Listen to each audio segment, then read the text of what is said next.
Hello, Alexis. Ciao Stefano. How you doing? I'm good. I'm good. Okay, we have today a different and new format for this episode, and so you want to describe it, or let's kickstart Yeah, this? well, given that we just decided on this 3 minutes ago, it's fresh in my mind, easy to describe.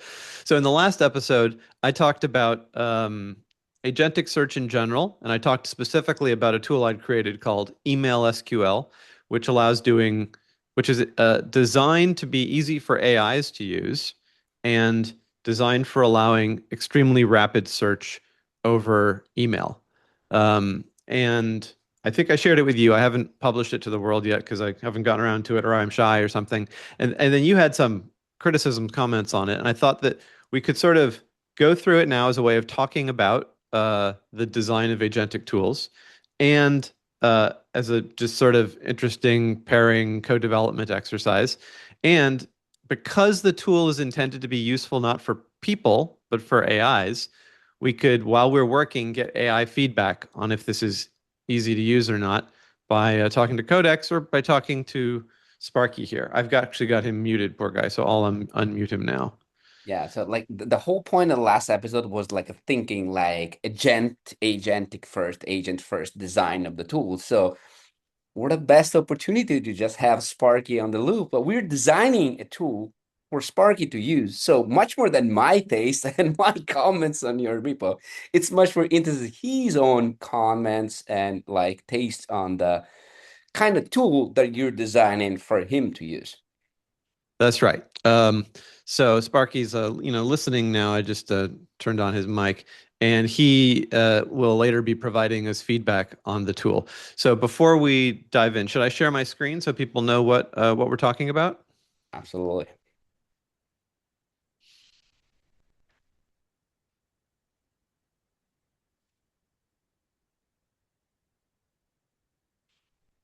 All right, there we go. My screen's up, and on the left-hand side, I have the README for the email SQL tool. And on the right-hand side, I have Tmux window into the computer that I use when I'm developing it, and also the computer that I run it on, essentially. Um, so just to recap for anyone who, if it's possible, anyone on Earth didn't watch our last episode, seems unlikely, but in case that happened, Email SQL is a command line tool that's designed for an agent to run, not for a person to run.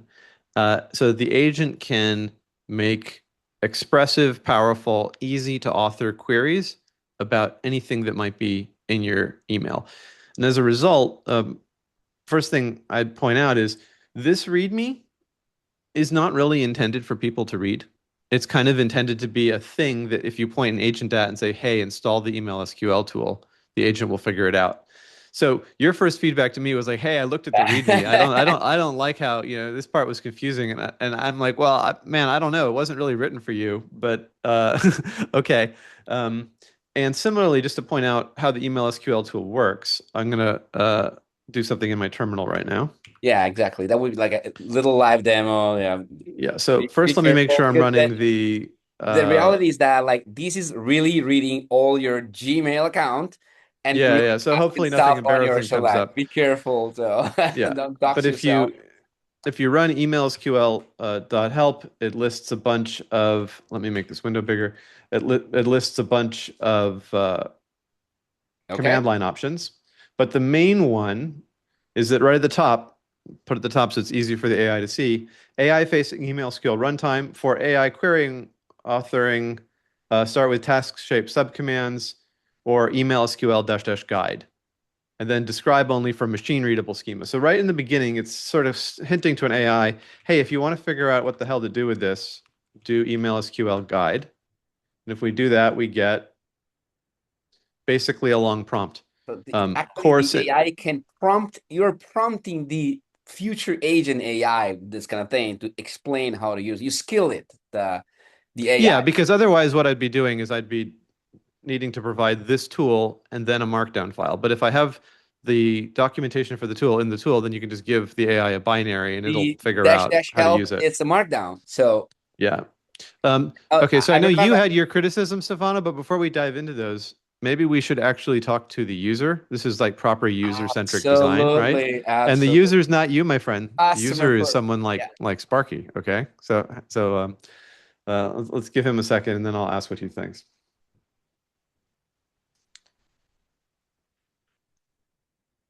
Hey, Sparky. We're looking at the email SQL tool right now. Could you run email SQL dash dash guide and give me your opinion as a AI about if this seems easy to use? Maybe just don't, blow smoke up my nose and tell me it's great, but tell me what you like about it and what you don't like about it. And like,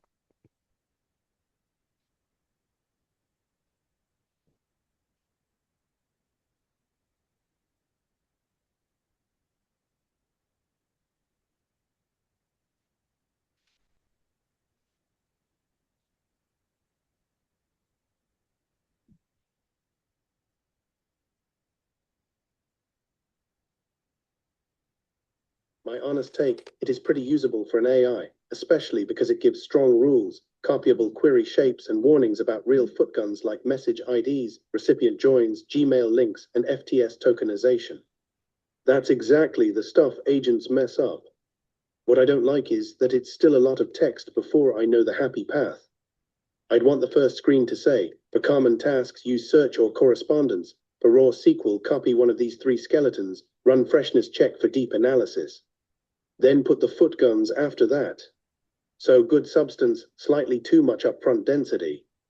For an AI, that's manageable. For a live agent under time pressure, shorter procedural guidance first would help.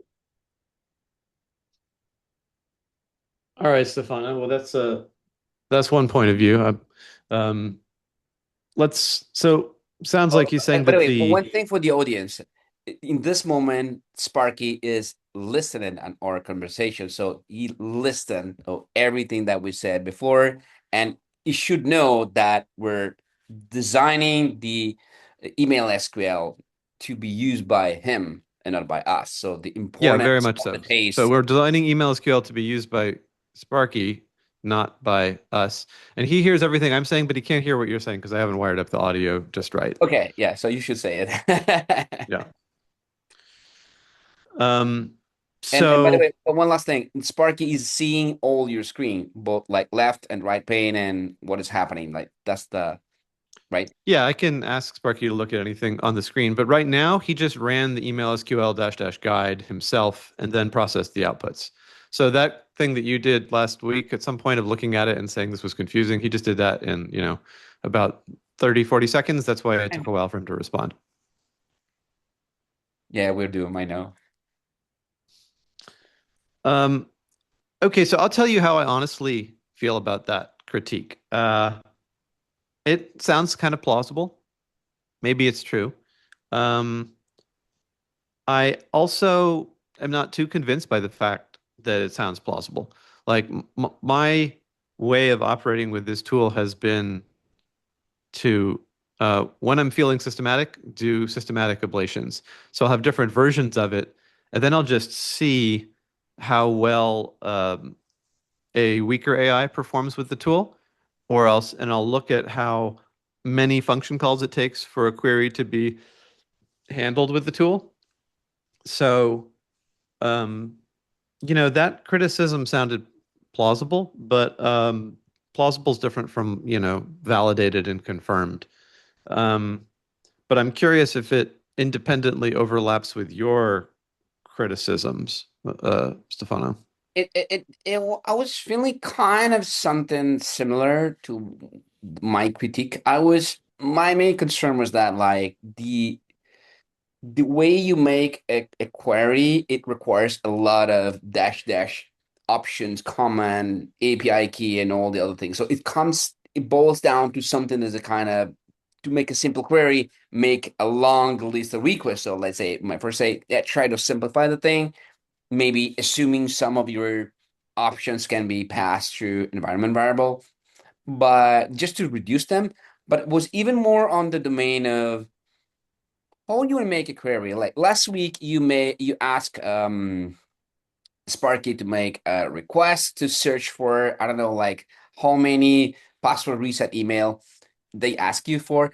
I'm kind of curious, like, how Sparky did use the email SQL tool to fulfill that request. That is something I'm curious about that. Yeah, that's a good question. So let's try to figure that out. Hey Sparky, could you launch a sub-agent that uses the email SQL tool in order to see how many password reset messages I've received in the last month in my attempt to log into things? And the important thing is show me what the way you call the tool. Hey Sparky, I don't know if you caught that request or not, but I asked you to launch a sub-agent to use email SQL to determine how many password reset requests I've made over the last month.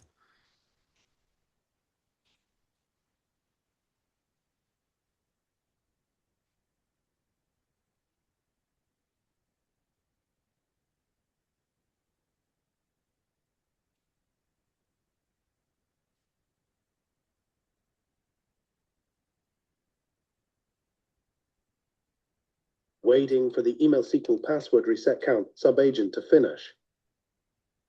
Okay, so I asked him to do it with a sub-agent so we can talk while it's happening, but also because I think that'll create a cleaner record that we can look at. So let me see if I can find the sub-agent and then expose it. That's interesting. I'm really curious. Like, so you expect the sub agent as being spawned with a specific SQL query that map into SQL your request. Okay. Hey Sparky, can you tell me the command line command that I would use on the terminal in order to open a text user interface to the sub-agent session? I think actually if you could just tell me the exact key for the sub-agent in OpenClaw, that would be enough.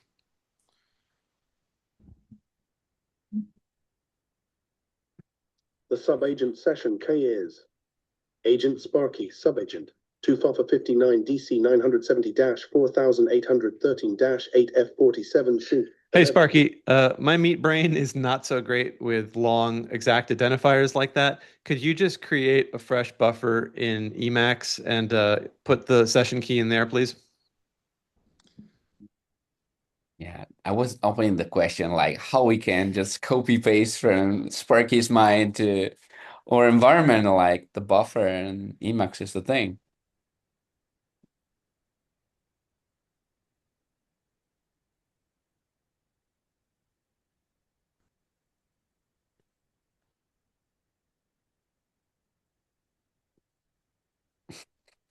Done.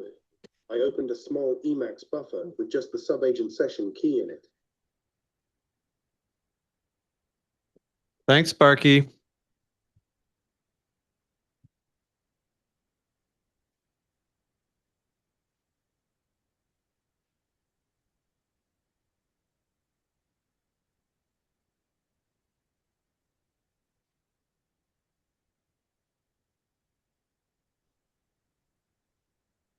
Okay, so I think this is the right command I'm doing here. Okay, Let's see.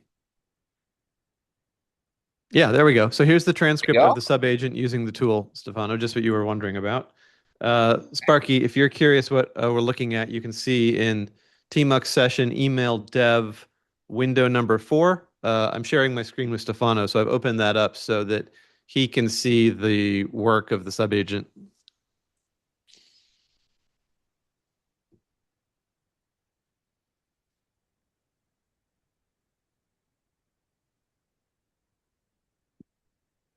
Okay, can we see the exact query that he run?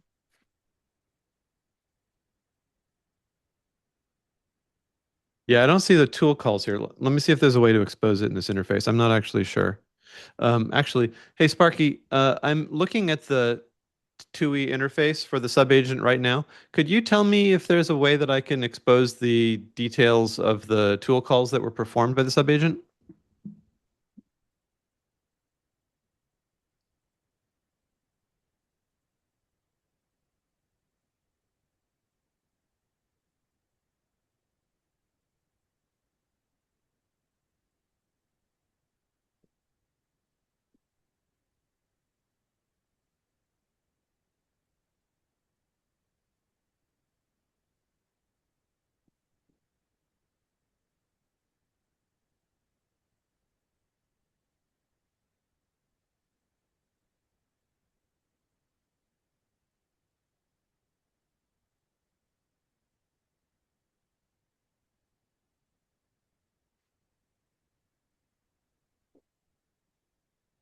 Yes, the data is definitely there, but the TUI may be showing a summarized view.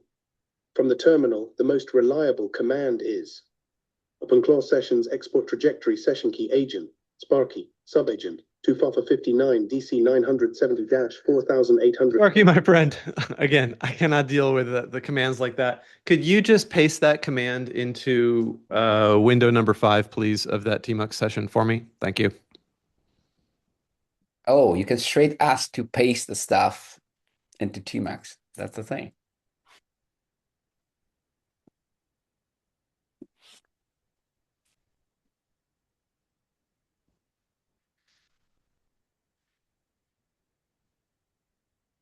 Done. I pasted it into window 5 of the email dev tmux session, and I did not hit enter. Thank you. I will I will hit enter. It's good that you allow me to feel like I'm doing something. Okay. You're welcome. I support the ceremonial enter press. I'm not sure if that's the right command. Hey, Sparky, that exported the trajectory, but I want to view the trajectory. So I presume it exported it to some kind of file or some other format. Maybe if that is the case, could you just open that file in Emacs for me?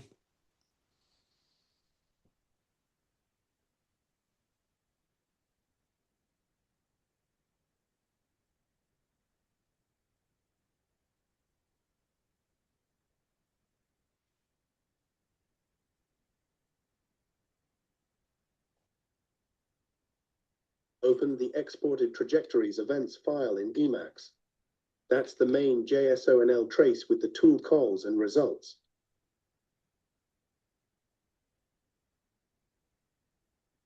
Okay. Just basically searching here for like select.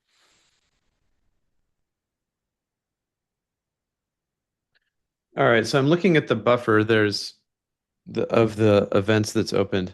I haven't looked at traces this way before. I usually just look at tool call history in a sequence. So I'm not sure if this thing has Through SQL. 97 lines because there were 97 events. I kind of doubt that, or if it's 97 lines because this format is picking up other details.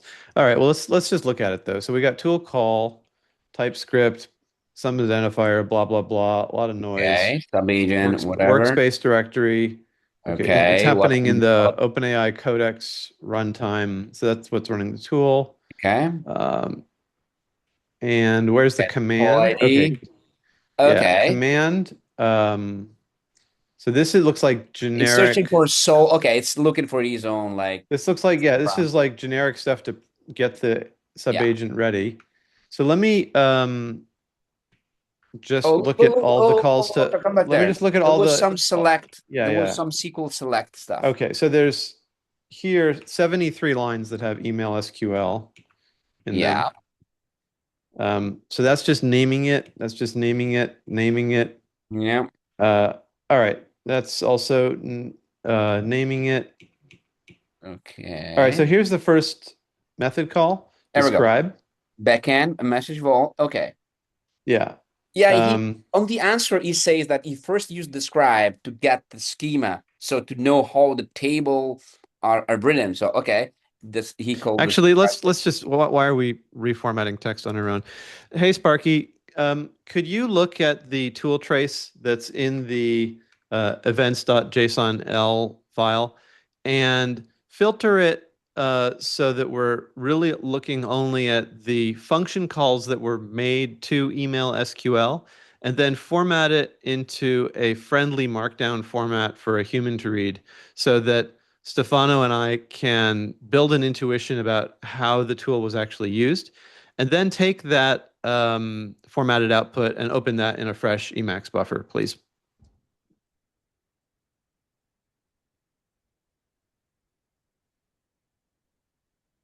Okay, Sparky is not listening, not hearing me, but it's interesting that it's not a single email SQL call. Aside from the schema, he's doing a lot of requests I'm seeing here in this window.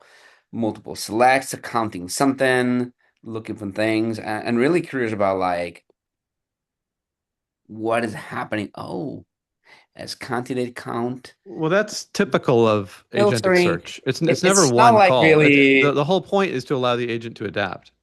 exactly. It's not like, okay, let me search for these keywords and this is the answer. It's no, it's looking at result, counting them. That's interesting thing. Oh, and do the tool has the ability to create, I don't know, temporary table. You say the original question was like the password reset in last week. So I would have maybe expected that he create a temporary table with the last week email and then focusing there. But I don't know. It do not have the way to create his own temporary space. But yeah, just a question for you. I'm not sure. I don't remember. I worked on this a while ago. I think the thing that I realized was just give it the ability to use SQL. So if SQL by default gives you the ability to create some kinds of temporary structures, then you can do it. Yeah, So but wait, Sparky's still thinking about this one. I probably should have asked to do this in a subagent instead of in the. yeah, gotcha. Markdown buffer with the email SQL only trace, deduplicated and formatted for humans. Hey Sparky, that was great actually, but could you since you went to the trouble of making it Markdown, just make it also HTML and give me a URL that I can use to browse that on my Mac, using the Caddy server that's already set up on my Mac. Okay. Oh, You're raising the bar. I had him muted. Sorry. Hey, Okay. Sparky, thanks. That was great. Could you also process that to HTML, put it in the appropriate directory for it to be served by Caddy, and then open a buffer when you get a chance that has the URL I can use to browse the HTML from? Okay. In the meantime, let me take a look Yeah, in at the the. meantime, let's just look at it. In the meantime, let's just look at it.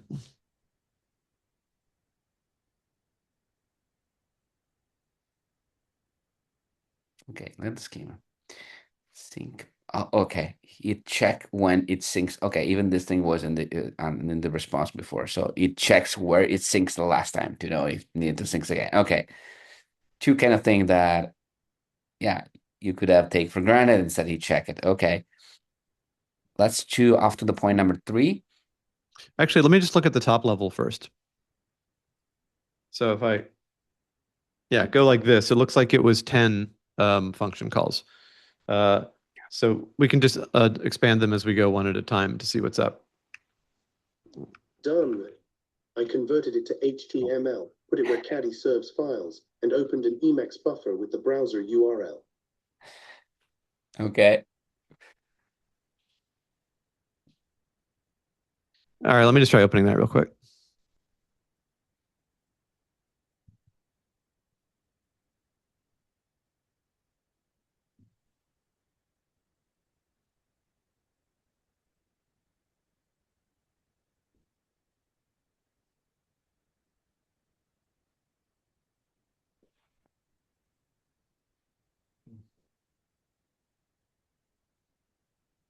yeah,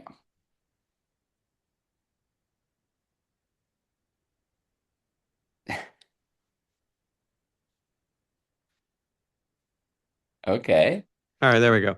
Um, so let's have a look at it. So first thing I noticed that strikes me as bad is that it used email SQL describe when it's supposed to use email SQL guide. Describe is supposed to be the more detailed machine readable version, whereas guide is supposed to be the more helpful one. So the fact that the the AI, AI decided to use describe instead yeah, of yeah, decided to use describe, maybe because describe has stronger priors as a good documentation word than guide. So that's a little bit suspicious. Then it checks to see if it's up to date, I think. Um, yeah. yeah, so that's good. And it sees that like, okay, it's like up to date as of like 15 minutes ago, because this says updated every 15 minutes. So fine, good enough. Um, verify the newest message in the local store. Uh, Yeah, yeah, just okay, so this sounds like a kind of redundant way of checking the last time it was synced, but maybe a little wasteful, but fine. Broad count, password reset. Okay, so There we go. That's interesting. here it's inventing keywords to use for select query that uses match, password, and reset. Pretty reasonable choices. Um, and it found two candidates. So we're also getting here in this documentation the interpretation of what's going on.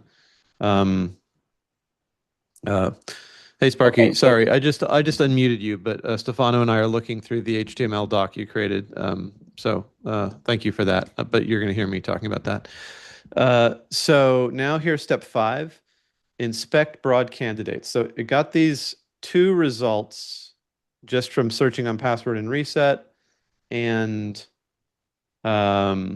now what's it doing in step 5 that's different from step 4? Um, it's the it step four is counting, just counting them. The step five seems to be dive on the one he found. So I Yeah, okay, yes, yeah, as right. a human, I So would have step preferred to like Step 4, recycle the very same identify what query. odd matches there were. Step 5, retrieve the actual matching emails with date, sender, subject, and snippet, so the agent could inspect them and notice one was a false positive and one was the real Y Combinator reset email. yeah, that's what we were figuring out ourselves. And then step 6, it seems to okay, now it's broadened the search to include the word recovery instead of just reset. I guess to see if like password reset was too narrow. That pulls up 4 rows. All this stuff is Y Combinator because I went to a Y Combinator hackathon last weekend, and I had a devil of a time remembering what the hell my username was there because I've like registered there 2 or 3 times with I don't know, Hacker News or different events. So that's why there was so much Y Combinator password reset activity. So okay, so far we have By keyword the way, spam. I noticed that for the snippet, he substitute the end of line with nothing because otherwise, like in the snippet, look at the second row, replace. Yep. Yeah, it substitute like the chaka 10 is should be like the end of line with nothing. So Do you you know can what char like 10 is off one the top of your liner, head? everything. Is char 10 the end of line character? Oh, look at you. That's like super nerd stuff, remembering these details. Uh, You'll do well in the interviews. no, I'm old. Just that. Like char 10 is a newline character. So that replace call is turning embedded newlines in snippets into spaces. Thanks, Sparky. I was actually asking Stefano if you could hear Stefano, you'd be aware that we were talking. But it's okay. You can keep talking. Your contributions Okay, are next appreciated. time All I right. want Sparky to hear me. Next time what I'm going to do, I'm going to tee the audio so that he can hear your audio as well. Because right now it's really not fair to him. Got it. I'll stay a little more conservative, but if it sounds like a direct question to me, I'll answer. All right. So step 7. Rejected attempt like on Okay. snippet. So it was doing match queries earlier. And then here, no, it's still doing a match query. So purpose, refine candidates by requiring uh, text like password reset. Uh, okay, it looks like it's I have to not make it actually done a bolder. literal like. It's just, oh no, there it is. So it's added this extra Yeah. uh, clause. Oh, okay. So this is what we're talking about. So remember how I was saying earlier how the magic of Bash in Claude Code is that it allowed composition. And the reason it allowed composition is because the Bash language itself allows composition. And here what we're seeing is that, right? The with construct in SQL defines a object that represents the result of a query, and A then it's being view, an composed. intermediate Yeah. temporary view. Yeah. But it looks like it was rejected by the linter. And so let's see why. Leading wildcard light patterns are blocked under strict lint because they force scans. The tool pushed the agent back toward full text search instead of allowing an inefficient query. Yeah, I don't know if that's great. That seems like an efficiency optimization at the expense of expressiveness.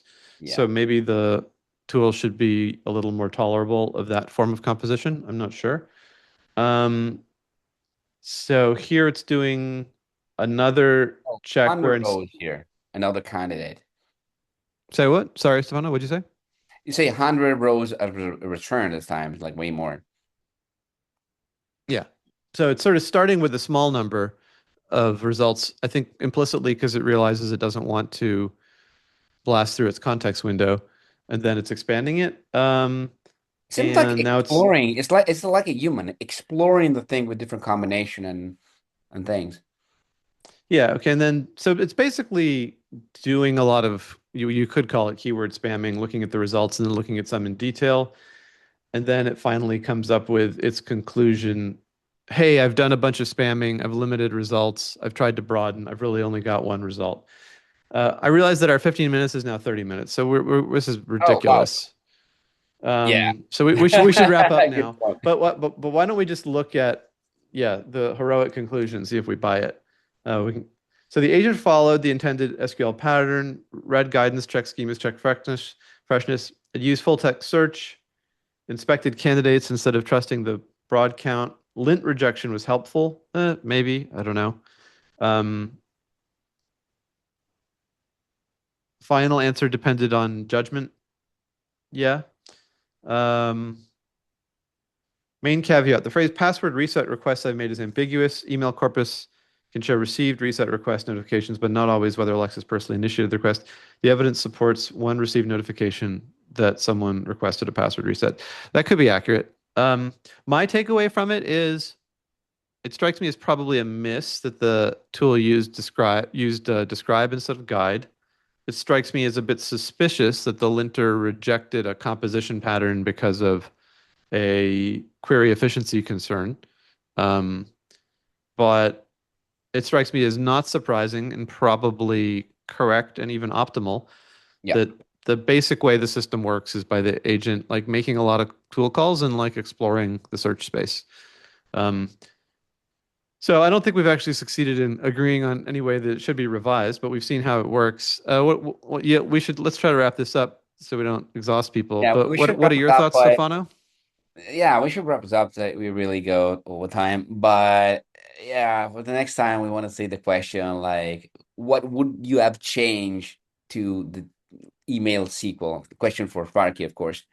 What would you have changed in the email SQL to make it more simple to use from your side? So I'm Yeah, really okay. just Well, let's curious, give what is the Sparky the last word design you have put in? on that, because I think that is the right question. Hey, Sparky. So Stefano and I have just looked through the tool trace, and I had my quick opinions on it. Please don't be overly influenced by those. What I'm wondering is what you, as an AI, think, looking at this tool trace, about how the tool should be improved or could have been improved. What's your view on that? We're going to give you the last word on this podcast.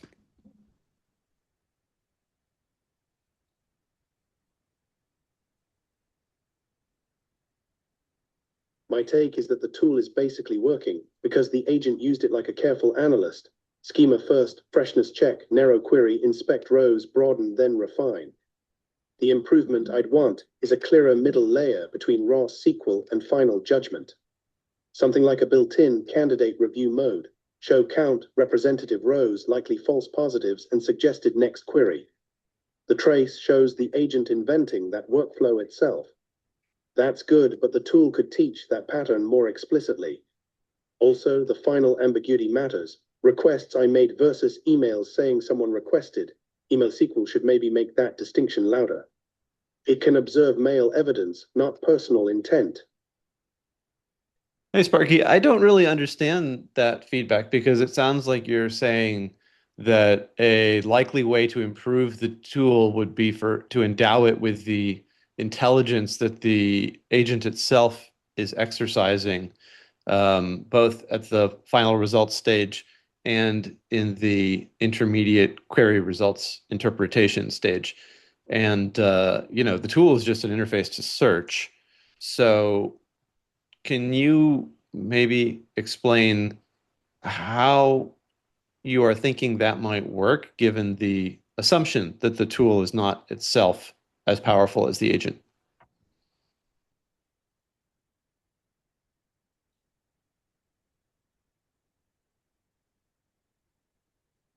Yes, that's a fair pushback. I don't mean email SQL should become the analyst. I mean it could expose low intelligence scaffolding that makes the agent's analysis easier. For example, count plus sample rows, broaden this FTS query with adjacent terms, show top false positive looking rows, or return the query plus representative snippets in a compact review shape. So the judgment stays with the agent. The tool just packages the evidence in forms that reduce repetitive SQL choreography and context waste. More like giving the agent measuring cups, not a chef.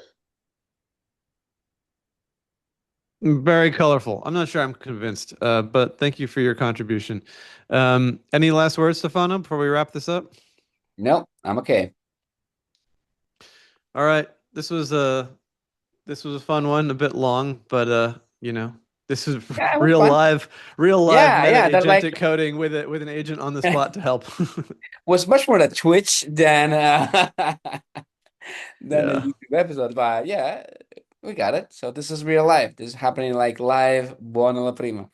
Okay. Buona la prima. See you next time. Bye. Bye, Ciao. Sparky. Bye bye.